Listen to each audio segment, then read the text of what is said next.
പൊതുവെയുള്ള തെറ്റിദ്ധാരണയാണ് മേക്കപ്പ് പറഞ്ഞ വെളുപ്പിക്കുക. 2000 രൂപയിലാണ് ഞാൻ സ്റ്റാർട്ട് ചെയ്തത്. നമ്മൾ ഇൻവിസിബിൾ ആയ ഒരാള് വിസിബിൾ ആയി തുടങ്ങുമ്പോൾ നമുക്കത് ഭയങ്കര, നമ്മളത് എൻജോയ് ചെയ്യും.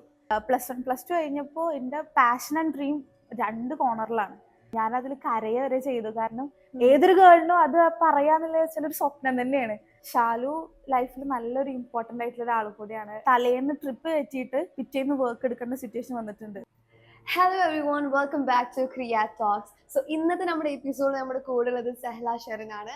സെഹ്ലിനെ കുറിച്ച് പറയുകയാണെങ്കിൽ she's a makeup artist, she's an educator, she has her own clothing brand, ഒരു ഓൺട്രപ്രണർ കൂടിയാണ്. ഇതെല്ലാം ഫോക്കസ് ചെയ്യുന്നത് while she is currently pursuing her post graduation in political science, right? Yeah, so hi. So എനിക്ക് firstly ചോദിക്കാനുള്ളത് വെച്ചാൽ, എന്താണ് ഇതിന്റെ inspiration or the beginning? Makeup artist ആവണം അല്ലെങ്കിൽ ഈ ഒരു ഫീൽഡിലോട്ട് ഇറങ്ങണം തോന്നിയത് എപ്പോഴാണ്, എങ്ങനെയാണ്, എവിടെ നിന്നാണെല്ലാം?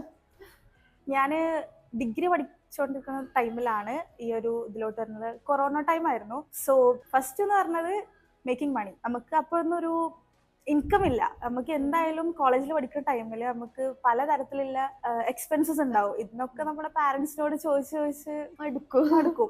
ഞാൻ ഡെയിലി സ്കൂട്ടി പോയി വരുന്ന ആളാണ്. അപ്പൊ നമുക്ക് അറിയാം പെട്രോൾ അടിക്കണം, നമുക്ക് അതിനായിട്ടുള്ള എക്സ്പെൻസ് ഉണ്ടാവും. സോ എൻ്റെ മുന്നിൽ മേക്കപ്പ് അങ്ങനെ ഒരു ഐഡിയ വന്നു. ഞാനിതിലോട്ട് ഇറങ്ങി.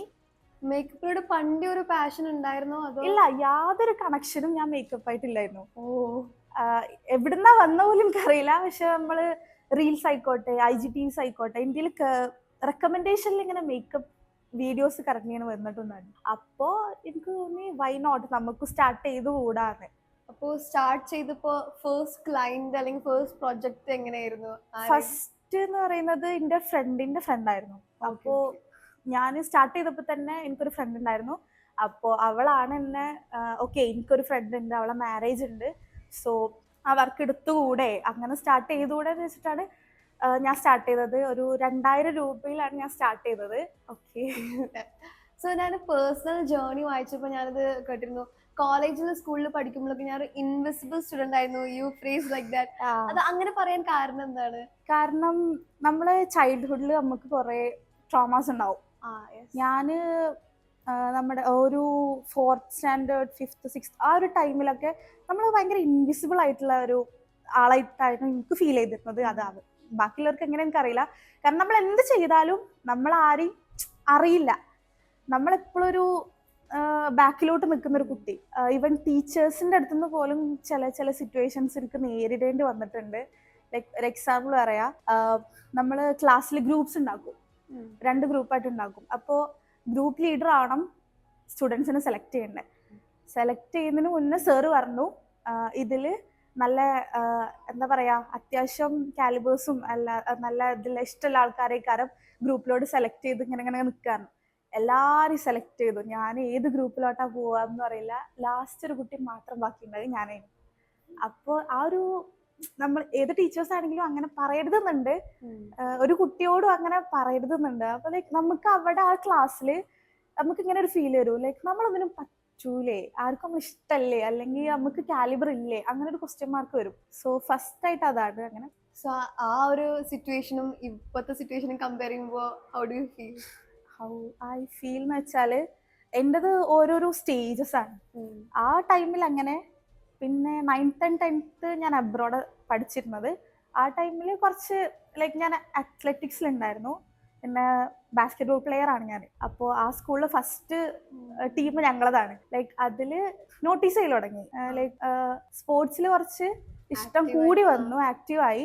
ക്ലാസ്സിലെല്ലായിരുന്നു ആക്റ്റീവ്. 10th മാർക്ക് എങ്ങനെയും ലൈക്ക് സ്പോർട്സിൽ ഞങ്ങൾ ക്ലാസ് കട്ട് ചെയ്യേണ്ട ഒരു സംഭവം സ്പോർട്സ്, അങ്ങനെ വെച്ചിട്ട് അങ്ങനെ ചേർന്നു. പക്ഷെ ഭയങ്കര ഇഷ്ടമായി. പിന്നെ അത് കഴിഞ്ഞിട്ട് നാട്ടിലോട്ട് വന്ന്, നാട്ടിൽ പിന്നെ 11th and 12th ഭയങ്കര ആക്റ്റീവായി.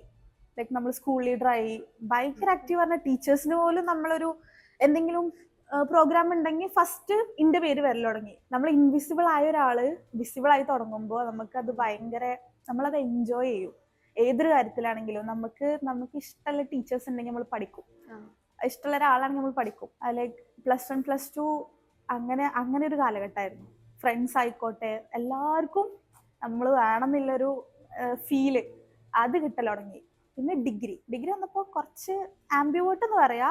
ആക്റ്റീവ് ആണോ വെച്ചാൽ ആക്റ്റീവാണ്, എന്നാ കുറച്ച് അങ്ങനെ നമ്മളെ ഗ്രൂപ്പിൽ നമ്മൾ അത്യാവശ്യം ആക്റ്റീവാണ്. അനാവശ്യമായിട്ടുള്ള കാര്യങ്ങൾക്കൊന്നും പോയി ഇടപെടല് കുറച്ച് കുറവായിരുന്നു. പിന്നെ സെക്കൻഡ് ഇയർ ആയപ്പോഴാണ് ഇങ്ങനെ ഒരു മണി മേക്കിംഗ്. ഞാൻ അത്യാവശ്യം ഫ്രണ്ട്സിനെ, എൻ്റെ അടുത്ത് മണി ഉണ്ടെങ്കിൽ അത് എൻ്റെ ഫ്രണ്ട്സിനും കൂടി അങ്ങനെയാണ്. എൻ്റെ അടുത്ത് ഉണ്ടെങ്കിൽ ഞാൻ അവരെ ടേക്ക് കെയർ ചെയ്യും. അങ്ങനെ സ്റ്റാർട്ട് ചെയ്തു. സോ അത്ലറ്റിക്സിലും ആക്റ്റീവ് ആയിരുന്നു. So athletics, clothing brand, entrepreneur, makeup ആർട്ടിസ്റ്റും കൂടി മേക്കപ്പ് എഡ്യൂക്കേറ്റർ എല്ലാം പാടെ എങ്ങനെയാണ് ബാലൻസ് ചെയ്ത് കൊണ്ടുപോകുന്നത് ഇപ്പൊ കറന്റ്ലി? ഇപ്പോ അത്ലറ്റിക്സും കാര്യങ്ങളൊന്നും ഇല്ല. അത് ആ ടൈമിലായിരുന്നു. 9th 10th അത് കഴിഞ്ഞപ്പോൾ ഡ്രോപ്പായി. ദെൻ പിന്നെ +1 +2 കഴിഞ്ഞ് പിന്നെ ചെറിയൊരു ബിഹൈൻഡ് ദ സ്റ്റോറി ഉണ്ട്. +1 +2 കഴിഞ്ഞപ്പോൾ എൻ്റെ പാഷൻ ആൻഡ് ഡ്രീം 2 കോർണറിലാണ്.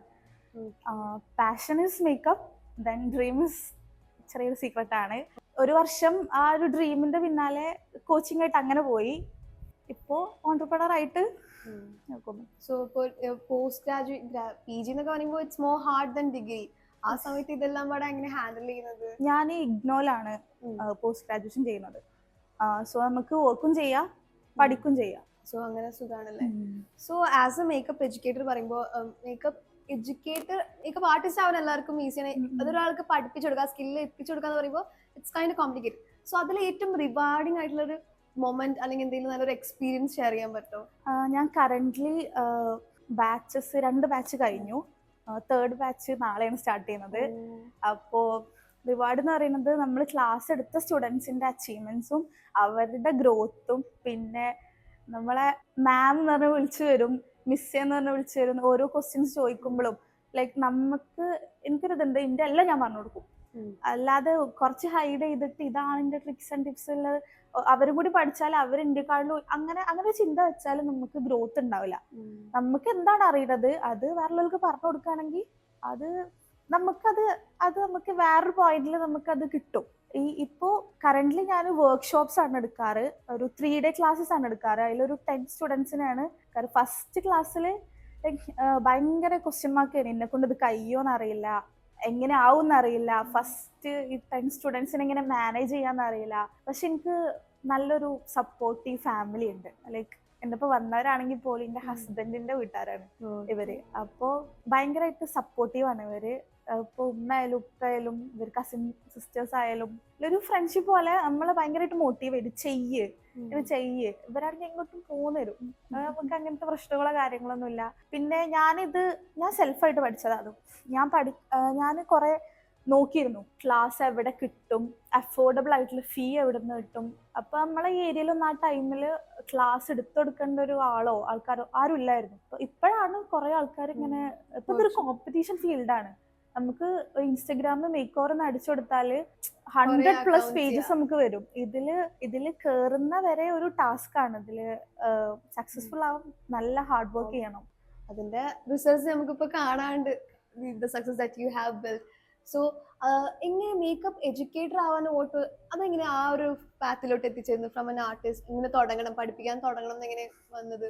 നമുക്ക് DMs വരും, ക്ലാസ് എടുക്കുന്നുണ്ടോ, കാരണം ഇങ്ങനെയാണ്, പിന്നെ ഫീസ് സ്ട്രക്ചർ അഫോർഡബിൾ ആവണം. അപ്പോ ഞാൻ കുറെ ടൈം എടുത്തിട്ടാണ് ക്ലാസ്സിലോട്ട് പോയത്. കാരണം എനിക്ക് ക്ലാസ് എടുക്കുമ്പോൾ നമ്മൾ തന്നെയാണ് പ്രൊഡക്റ്റ് പ്രൊവൈഡ് ചെയ്യുക. അപ്പൊ പ്രൊഡക്റ്റ് പ്രൊവൈഡ് ചെയ്യുമ്പോൾ അത്രയും നല്ല പ്രൊഡക്ട്സ് ആവണം പ്രൊവൈഡ് ചെയ്യേണ്ടത്. ഇതിനൊക്കെ മണി വേണ്ടേ, നമ്മൾ തന്നെ ഉണ്ടാക്കണ്ടേ. അപ്പോ അത്രയും സേവ് ചെയ്തു, ഓരോന്ന് വാങ്ങൽ തുടങ്ങി. എൻ്റെ ക്ലാസ്സിന് വന്ന കുട്ടികൾക്ക് തന്നെ അറിയാം നമ്മൾ കൊടുക്കുന്ന പ്രൊഡക്ട്സ് പോലും അത്രയും നല്ല പ്രൊഡക്ട്സ് ആണ്. റീസെന്റ് ആയിട്ട് എൻ്റെ അസിസ്റ്റന്റ് ആയിട്ട് ഞാൻ എൻ്റെ സ്റ്റുഡൻസിന് തന്നെയാണ് എടുക്കാറ്. അപ്പോ ഇവരെന്നെ പറയും, മാം എന്തിനാണ് ഇത്ര നല്ല പ്രൊഡക്ട്സ് കൊടുക്കുന്നത്, കുറച്ച് ചീപ്പായിട്ടുള്ള കൊടുത്തൂടെ. കാരണം നല്ല പ്രൊഡക്ട്സ് ആയാലും നമുക്ക് നല്ല റിസൾട്ട് വേണം. നമ്മളെ ക്ലാസ്സിൽ വന്നിട്ട് നല്ലൊരു ക്ലാസ് ആയിരിക്കണം അത്. മേക്കപ്പ് എഡ്യൂക്കേറ്റർ ഓൺട്രപ്രണറും കൂടിയല്ലേ. സോ ക്ലോത്തിങ് ബ്രാൻഡിന്റെ സ്റ്റാർട്ടിങ് എങ്ങനെയായിരുന്നു? ക്ലോത്തിങ് ബ്രാൻഡ് എന്ന് പറഞ്ഞാല് നമ്മള് മേക്കപ്പിന്ന് മണി ഉണ്ടാക്കുന്നുണ്ട്, പക്ഷെ അത് അവിടെ തന്നെ സ്പെൻഡ് ആവും. ഫുഡ്, പിന്നെ ഡ്രസ്സ്, അങ്ങനെ കാര്യങ്ങളൊക്കെ. പക്ഷെ നമ്മളൊരു ബിസിനസ്സിലോട്ട് ഇൻവെസ്റ്റ് ചെയ്യുകയാണെങ്കിൽ അത് ഡബിൾ ആക്കാം. എനിക്കറിയില്ല എവിടുന്ന ഈ ബിസിനസ് മൈൻഡ് ഒക്കെ വരുന്നതെന്ന്. പക്ഷെ എനിക്ക് എന്റെ മണി ഡബിൾ ആക്കണം. നമുക്ക് ഉണ്ടാവില്ല ഒരു ആഗ്രഹം, നമ്മളെ ഫാമിലിയില് നമ്മളാവണം ഒരു ബിസിനസ് വുമൻ എന്നൊക്കെ ബിസിനസ് പറയുമ്പോൾ വുമൻ പ്രൗഡ് അല്ലെങ്കിൽ നമ്മളാവണ ഓലൊരു വഴികാട്ടി. എനിക്ക് 4 സിസ്റ്റേഴ്സാ. ഞാൻ സക്സസ്ഫുൾ ആയാലേ എന്റെ ബാക്കിയുള്ളവർക്കും ആ ഒരു മൈൻഡ് ഉണ്ടാവുള്ളൂ. സോ ഈ ബനാസർ മേക്ക് ഓവർ ആ പേര് എവിടുന്നാ കിട്ടിയത്? What was the reason story behind that word ബനാസർ? സത്യം പറഞ്ഞാൽ ബനാസർ മേക്ക് ഓവർ എന്നുള്ളൊരു പേരിലെ കൺസെപ്റ്റ് ഗൂഗിൾ കിട്ടിയതാ. എന്താ പറയാ, പൊതുവെ ചില ആൾക്കാർ, ചില കുറച്ച് മോസ്റ്റ് ഓഫ് അറിയപ്പെടുന്ന ആൾക്കാരും സ്വന്തം പേരിലാണ് സ്റ്റാർട്ട് ചെയ്യുക, സെൽഫ് ബ്രാൻഡിങ് ആയിക്കാരം. പിന്നെ ബനാസർ എന്നുള്ള പേര് ഞാൻ ഗൂഗിളിൽ സെർച്ച് ചെയ്തു.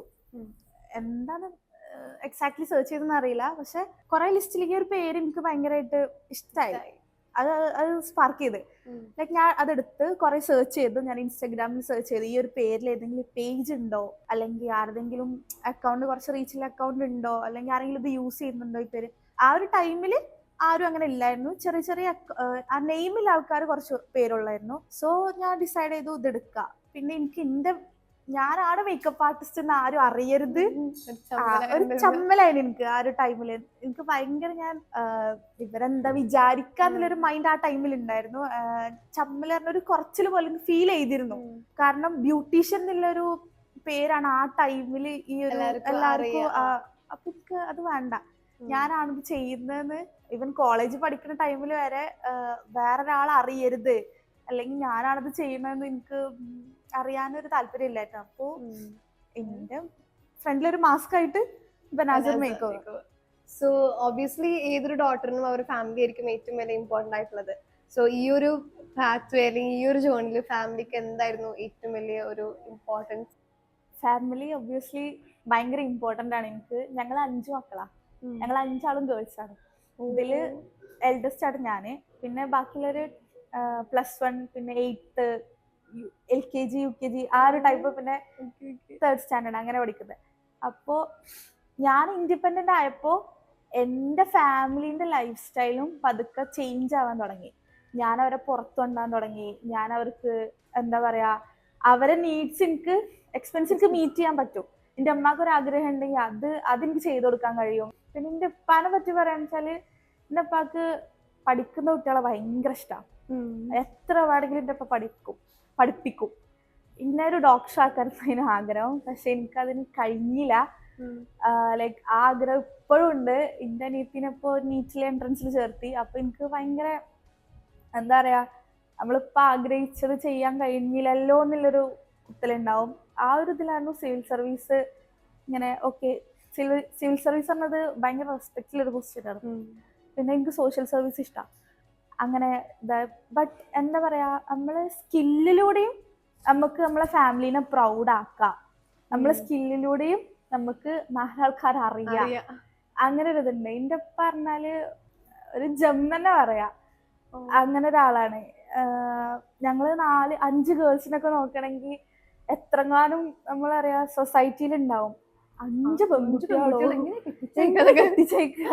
അല്ലെങ്കിൽ ഇവര് ആദ്യം വിചാരിക്കണം എന്താ അറിയോ, നമ്മള് കെട്ടിക്കാനായിട്ടുള്ള കുറച്ച് ടീംസ്. അതല്ല, ഞാൻ പറയും ഓക്കെ, എന്റെ പിന്നെ എത്ര എക്സ്പെൻസ് കൊടുത്ത് പഠിപ്പിച്ചിട്ടുണ്ട്. ഞാനിപ്പോ ഏൺ ചെയ്തത് എന്റെ ഫാമിലിക്കുള്ള ഒരു ഇതും കൂടി, പിന്നെ എന്റെ സ്വന്തം. ഞാനിപ്പോ എന്റെ ഉപ്പാക്ക് എന്തെങ്കിലും ഉണ്ടെങ്കിൽ അപ്പാനോട് പറയും, ആ ചെലവ് ഞാൻ എടുത്തോണ്ട്. അത് പറയാൻ നമുക്ക് കഴിയണം. ഏതൊരു ഗേളിനും അത് പറയാന്നുള്ള ചിലൊരു സ്വപ്നം തന്നെയാണ്. ഞാൻ അപ്പാനോട് പറയും, ഈ ഒരു ഇപ്പൊ ആരും പിന്നെ തരാറ് വേണ്ട, പിന്നെ തരണ്ട. അത് ചിലപ്പോ ഒരു ഹ്യൂജ് എമൗണ്ട് ആണെങ്കിൽ പോലും ഞാൻ പറയും അത് ഞാൻ എടുത്തോണ്ട്, അതെനിക്ക് പിന്നെ തരുന്നു വേണ്ട, കടായിട്ടും കൂട്ടണ്ട, അത് ഞാൻ എടുത്തോണ്ട്. അപ്പൊ ഇപ്പാക്ക് അതൊക്കെ ഒരു ഹാപ്പി മൊമെന്റ് തന്നെയാണ്. ഇപ്പാക്ക് ഇപ്പൊ ഒരു പ്രൗഡ് മൊമെന്റ് ആണ്. ഇപ്പൊ പല പ്രൗഡ് ആക്കണം, ഉമ്മാനാണെങ്കിലും ഉപ്പാനാണെങ്കിലും. പിന്നെ ഗേൾസിനോടും ബോയ്സിനോടും പറയാനുള്ളൊരു കാര്യം വെച്ചാല്, ലൈഫില് ബിഗ് ആയിട്ട് ഡ്രീം ചെയ്യാം. നമ്മള് എന്താ പറയാ, വലിയ ഡ്രീംസ് ആയിട്ട് നിന്നാലേ എന്താ പറയാ കുന്നിക്കുരുവോളം കിട്ടുള്ളൂ. എപ്പോഴും ഒരേ ലെവലിൽ പോയാല് ആ ലെവലിൽ തന്നെ ഉള്ളൂ നമ്മൾ ജീവിക്കുക. നമ്മൾ വേണം നമ്മളെ ലൈഫ് സ്റ്റൈൽ മാറ്റണമെങ്കിൽ നമ്മൾ തന്നെ മുന്നോട്ടൊന്ന് ഹാർഡ് വർക്ക് ചെയ്യണം. ഭയങ്കരമായിട്ട് ഡീമോട്ടിവേറ്റ് ചെയ്യുന്ന ആൾക്കാരുണ്ടാവും, പക്ഷെ നമ്മളെ ഒപ്പം സപ്പോർട്ട് ചെയ്യാനും ആൾക്കാരുണ്ടാവും. സപ്പോർട്ട് ചെയ്യുന്ന ആൾക്കാരെ നമ്മൾ റിയലൈസ് ചെയ്യുക, ആരൊക്കെയാണ് നമ്മൾ സപ്പോർട്ട് ചെയ്യണത്. ഫേക്ക് ആയിട്ട് നിൽക്കാനും കുറെ ആൾക്കാരുണ്ടാവും. പൈസ ഉണ്ടാവുമ്പോ ഒരു ക്യാരക്ടർ, പൈസ ഇല്ലാത്തപ്പോ വേറെ ക്യാരക്ടർ. വാല്യൂ തരുന്ന ആൾക്കാരുണ്ടാവും, നമ്മളെ റെസ്പെക്ട് ചെയ്യുന്ന ആൾക്കാരുണ്ടാവും, നമ്മളെ വലിയ കാര്യമായിട്ട് കൊണ്ടെടുക്കുന്ന ആൾക്കാരുണ്ടാവും. അങ്ങനെ എൻ്റെ ലൈഫിൽ ആൾക്കാരുണ്ടായിരുന്നു. പക്ഷെ എനിക്ക് കുറെ ആൾക്കാരങ്ങനെ മിസ്സായിട്ടുണ്ട്. ഓല് മിസ്സായി കഴിഞ്ഞിട്ടാണ് ഓക്കെ ഇവര് ഇത്ര വാല്യൂ എനിക്ക് തന്നിരുന്നു എന്ന് എനിക്ക് അങ്ങനെ മനസ്സിലായ കുറെ ആൾക്കാരുണ്ട്. അപ്പോൾ റിയലൈസ് ചെയ്യാ സ്നേക്സ് ആരൊക്കെയാണ്. വല്ല തട്ടിക്കളയവരൊക്കെ സ്നേക്സ് ആയാലൊക്കെ വേഗം തട്ടിക്കളയാ, കാരണം അവരില്ലാതൊക്കെ നല്ലത്. നമ്മളിപ്പോ ഫാമിലിന്റെ സപ്പോർട്ടിനെ കുറിച്ച് പറഞ്ഞു. നിങ്ങളുടെ ഹസ്ബൻഡ് നിങ്ങളുടെ പാർട്ട്ണർ എങ്ങനെയാണ് ഈ ഫീൽഡിൽ പോകുന്നതിനെ കുറിച്ച് സപ്പോർട്ട് ചെയ്യുന്നത്? എങ്ങനെയാണോ ബിഫോർ മാരേജ് അങ്ങനെ തന്നെയാണ് ഇപ്പൊ ആഫ്റ്റർ മാരേജ് ഉള്ളത്. ലൈക്ക് ഒന്നിനും അങ്ങനെ നോ പറയില്ല. എനിക്കിഷ്ടമാണെങ്കിൽ ഓക്കെ പോകാം. ഇതിപ്പോ ചില വർക്ക്സിൽ ദൂരമുള്ള വർക്ക് ആണെങ്കിൽ ശാലു പോരും, ഒപ്പം വരും. അപ്പോ ചിലപ്പോൾ 3:30 എണീക്കേണ്ടി വരും. ഓക്കെയാണ്, അതിനൊക്കെ ഓക്കെയാണ്, ഞാൻ വരാം, എനിക്ക് കുഴപ്പമില്ല. അപ്പോൾ ലൈക്ക് നമ്മൾ ഹാപ്പിയാണ് അതില്. അവരെ വർക്ക് മാറ്റി വെച്ചിട്ടാണ് നമ്മളിലോട്ട് വരുന്നത്. അപ്പൊ പറയും ഞാനും ഒപ്പം വരാം, വേറെ ആരും വിളിക്കണ്ടെന്ന് പറയും. ലൈക്ക് ഡ്രൈവറായിട്ട് ആരും വിളിക്കണ്ട. അതൊക്കെ പറയുന്നത് ഒരു അണ്ടർസ്റ്റാൻഡിങ്ങിൽ പോകുന്നതാണ്. അപ്പൊ ഭയങ്കര സന്തോഷം തോന്നും. ഫാമിലി ആയിക്കോട്ടെ, ശാലുവിന്റെ ഫാമിലി ആണെങ്കിൽ തന്നെ ഭയങ്കര സപ്പോർട്ടാണ്. എപ്പായാലും ഇമ്മ ആയാലും ശാലുവിന്റെ സിസ്റ്റേഴ്സ് ആയാലും ബ്രദർ ആയാലും എല്ലാരും ഇന്നൊരു പുറത്തുനിന്ന് വന്ന ഒരാൾ അങ്ങനെയൊന്നും അല്ല. ഇപ്പൊ എന്റെ ഒപ്പം വന്ന ആൾക്കാർ പോലും ശാലുവിന്റെ ഫാമിലിക്കാരാണ്. എനിക്ക് സ്വന്തം കസിൻസ് പോലെയാണ്. എന്തോ നമുക്ക് ഷെയർ ചെയ്യാ. ലൈക്ക് ഒരു നാത്തൂൻ മൂത്തച്ചി അങ്ങനെയൊന്നും ഫാമിലിയിൽ ഇല്ല. എനിക്ക് അവരൊക്കെ വീട്ടിൽ കയറുന്ന പറഞ്ഞാല് അത്രയും ഭയങ്കര സന്തോഷമാണ്. അതേപോലെ തന്നെ ശാലു ലൈഫിൽ നല്ലൊരു ഇമ്പോർട്ടൻ്റ് ആയിട്ടുള്ള ഒരാൾ കൂടിയാണ്. എൻ്റെ ഒരു സക്സസിലും ശാലുവിന് നല്ലൊരു റോൾ ഉണ്ട്. ഇപ്പൊ ആണെങ്കിലും നമ്മൾ അടുത്ത ബാച്ച് സ്റ്റാർട്ട് ചെയ്യുന്നുണ്ട്. അതിന്റെ ഇനിയിപ്പോ റെന്റിനാണെങ്കിലും എന്തായാലും ഫസ്റ്റ് മുന്നിൽ ശാലു ഉണ്ടാവും. ഓക്കെ അല്ലേ, സെറ്റായോ, എത്ര കുട്ടികൾ ചേർന്നു ഒക്കെ ഇങ്ങനെ അന്വേഷിക്കുമ്പോ നമ്മള് ഹാപ്പിയാണ്. ഞങ്ങൾ ആക്ച്വലി 2 പെർസ്പെക്റ്റീവില് ചിന്തിക്കുന്ന ആൾക്കാരാണ്. ഞാൻ ഫുള്ള് ഹൈ, ഇങ്ങനെ ഇങ്ങനെ ഇങ്ങനെ ഇങ്ങനെ ഇങ്ങനെ. ശാലു ഫുള്ള് അടിയിലോട്ട് നോക്കുന്ന ഒരാളാണ്. ഇങ്ങനെ പറയും വന്ന വഴി മറക്കരുത്, അല്ലെങ്കിൽ ഇങ്ങനെ ആൾക്കാരെ നോക്കണം, അല്ലെങ്കിൽ ഫുഡ് വേസ്റ്റ് ചെയ്യണ പോലും തന്നെ പറയും ഫുഡ് ഇട്ടാത്ത എത്ര കാണാൻ ആൾക്കാർ, അങ്ങനെയൊക്കെ ഒരു ചിന്താഗതിയിലെ ആളാണ്. അപ്പോൾ ലൈക്ക് ഞാൻ മാരേജ് കഴിഞ്ഞിട്ട് ഞാൻ ചെയ്ത കുറെ മിസ്റ്റേക്സ് ശാലു തിരുത്തി തന്നിട്ടുണ്ട്. Like I am happy with that. നല്ല മാറ്റങ്ങളാണ് ഉണ്ടായിട്ടുള്ളത്. സോ പൊതുവെ എല്ലാവർക്കും ഉള്ള ഒരു കോൺസെപ്റ്റ് ആണ് എന്ത്, ഒരു ധാരണ ലൈക്ക് ഇത് ഭയങ്കര സില്ലിയാണ്, ഈ മേക്കപ്പ് ആർട്ടിസ്റ്റ് പറയുമ്പോൾ അത്ര വലിയ പണിയൊന്നും ഇല്ലാന്ന്. അപ്പൊ അങ്ങനത്തെ കമന്റ്സ് അല്ലെങ്കിൽ സിറ്റുവേഷൻസ് ഫേസ് ചെയ്തിട്ടുണ്ടോ? ഒരുപാടുണ്ട്. പൊതുവെ എല്ലാം തന്നെയാണത്. പക്ഷെ ഭയങ്കര പണിയില്ല ജോബാണ് മേക്കപ്പ് ആർട്ടിസ്റ്റിൻ്റെത്. ഒന്നാമത് നമ്മളെ ഉറക്കം ശരിയാവില്ല, നമ്മൾ പ്രോപ്പറായിട്ടുള്ള സ്ലീപ്പ് കിട്ടൂല. ചില വർക്ക്സ് കുറച്ച് ദൂരമുള്ളതാവുമ്പോൾ നമ്മൾ 3 മണിക്ക് എണീക്കേണ്ടി വരും, 2:30 എണീക്കേണ്ടി വരും, 1:30 നിൽക്കേണ്ടി വരും. അങ്ങനെയൊക്കെ സിറ്റുവേഷൻസ് ഉണ്ടാവും. പിന്നെ ഇത് യാത്ര പ്ലസ് അവിടെ എത്തിയിട്ട് കുറച്ച് എന്താ പറയാ ഒരു 3 to 4 hours നമുക്ക് വേണ്ടി വരും. അപ്പോൾ ഇതിൽ ഭയങ്കര ഹെൽത്ത് ഇഷ്യൂസ് വരും. ഇത് എല്ലാ മേക്കപ്പ് ആർട്ടിസ്റ്റും ഉണ്ടാകുന്ന ഒരു സംഭവമാണ് ബാക്ക് പെയിൻ. നല്ല ബാക്ക് പെയിൻ ഉണ്ടാവും. നമ്മൾ ഈ അവിടെ ചെന്നിട്ട് മേക്കപ്പ് കഴിയുന്നവരെ നമ്മൾ ഒരു ഒറ്റ നൃത്തത്തിൽ, അതും ശരിക്കും ഭയങ്കര സ്റ്റഡി ആയിട്ടുള്ള നിൽക്കുക, ഒരു ചെറിയൊരു ബെൻഡ് ചെയ്തിട്ടാവും നമ്മൾ മേക്കപ്പ് ഇടുക. അപ്പോൾ ഈ ബാക്കിൽ ഭയങ്കര പെയിൻ ഉണ്ടാവും. ചിലർക്ക് PCODs വരും, ഫുഡ് പ്രോപ്പർ ആവില്ല, സ്ലീപ്പ് പ്രോപ്പർ അല്ല. നമ്മളെ സ്കെഡ്യൂൾ തന്നെ ആകെ ചേഞ്ച് ആവുമ്പോൾ നമുക്കത് ഹെൽത്തും ഭയങ്കരമായിട്ട് എഫക്റ്റ് ചെയ്യും. ചില ആൾക്കാർ പറയും ഒരു ദിവസം കൊണ്ട് തന്നെ എത്ര എമൗണ്ട് കിട്ടുന്നുണ്ടല്ലോ, അതിനു വേണ്ടി പണിയെടുക്കുന്നുണ്ട്, നല്ല പണിയെടുക്കുന്നുണ്ട്. പട്ടിപ്പണി തന്നെ പറയാം, നല്ല പണിയെടുക്കുന്നുണ്ട്. ചിലപ്പോ നമ്മൾ പ്രിപ്പയർ ആയിട്ടില്ലെങ്കിൽ പോലും എനിക്കിപ്പോ അടുത്ത് കഴിഞ്ഞ വർക്കിന്റെ തലേന്നൊക്കെ ആയിട്ട് എനിക്ക് ഫീവറാണ്. ഞാന് എന്താ പറയാ എങ്ങനെയെങ്കിലും ഈ പനിയൊന്ന് മാറിയിക്കണമെങ്കിൽ, കാരണം നമ്മുടെ ഡിപ്പെൻഡ് ചെയ്തിട്ടാണ് ആ ഒരാളെ ഡേ പോകുന്നത്, ബ്രൈഡ് ഇരിക്കുന്നത്. നമ്മൾ അങ്ങനെ വിശ്വസിച്ച് സെലക്ട് ചെയ്തിട്ടാണ് അവർ നമ്മളെ ബുക്ക് ചെയ്യുന്നത്. അപ്പൊ നമുക്കൊരു പനിയോ എന്തെങ്കിലും വന്നാല് നമുക്ക് ആകെ ഒരു ഓപ്ഷൻ പറഞ്ഞാല് വേറൊരു മേക്കപ്പ് ആർട്ടിസ്റ്റിനെ ആ സ്പോട്ടില് കണ്ടെത്തിയിട്ട് അവരെ ബുക്ക് ചെയ്യുക. പക്ഷെ അത് അവർക്കും കൂടി അത് ഓക്കെ ആവുമെന്ന് അറിയില്ല. അപ്പോൾ കുറെ വർക്ക്സിന് അങ്ങനെ തലേന്ന് ട്രിപ്പ് കയറ്റിയിട്ട് പിറ്റേന്ന് വർക്ക് എടുക്കേണ്ട സിറ്റുവേഷൻ വന്നിട്ടുണ്ട്. അപ്പോൾ ഇങ്ങനത്തെ ഹെൽത്ത് ഇഷ്യൂസും കാര്യങ്ങളൊക്കെ വരും. അതിനെ കുറിച്ച് ആരും ഫോക്കസ് ചെയ്യില്ല. ഇവരെന്താ ഇത് ഭയങ്കര ഈസി ഉള്ള സംഭവം, പൊട്ടിട്ടാ പോരെ. പിന്നെ പൊതുവേ തെറ്റിദ്ധാരണയാണ് മേക്കപ്പ് പറഞ്ഞാൽ വെളുപ്പിക്കുക, പൊട്ടിട്ടാ പോരെ അല്ലെങ്കിൽ വെളുപ്പിച്ചാ പോരെ. മേക്കപ്പ് എന്ന് പറയുന്നത് വെളുപ്പിക്കലല്ല, നമ്മളെ സ്കിൻ ടോൺ മെയിൻറ്റെയിൻ ചെയ്തിട്ട് എന്താ പറയാ നമുക്കൊരു നമ്മളെ ഫീച്ചേഴ്സ് ഹൈലൈറ്റ് ചെയ്യാം. ഇതാണ് ആക്ച്വലി മേക്കപ്പ്. പിന്നെ മേക്കപ്പ് പറയുന്നത് ഫോക്കസ് ചെയ്യുന്നത് ഫോട്ടോഗ്രാഫേഴ്സിനും കൂടി വേണ്ടിയിട്ടാണ്. ഈ മേക്കപ്പ് ആർട്ടിസ്റ്റും ഫോട്ടോഗ്രാഫേഴ്സും എപ്പോഴും ക്ലാഷ് ആയിക്കാറ് ടൈമിന്റെ കാര്യത്തിൽ. പക്ഷെ നമ്മളെ ഇവരറിയാതെ പോകുന്നൊരു കാര്യം എന്ന് വെച്ചാല് നമ്മള് ബ്രൈഡിന്റെ അടുത്ത് നല്ല മിസ്റ്റേക്ക് വരും, അവര് ഭയങ്കര ലാഗ് ആക്കും ചില കാര്യത്തില്. പക്ഷെ അത് അവരെ എനിക്ക് ഈ ഒരു ടൈമിന്റെ കാര്യത്തിൽ തന്നെ എനിക്കൊരു വർക്കിന്റെ പേയ്മെന്റ് ഫുള്ളായിട്ട് കിട്ടിയിട്ടില്ലായിരുന്നു. ഞാനതിൽ കരയ വരെ ചെയ്തു. കാരണം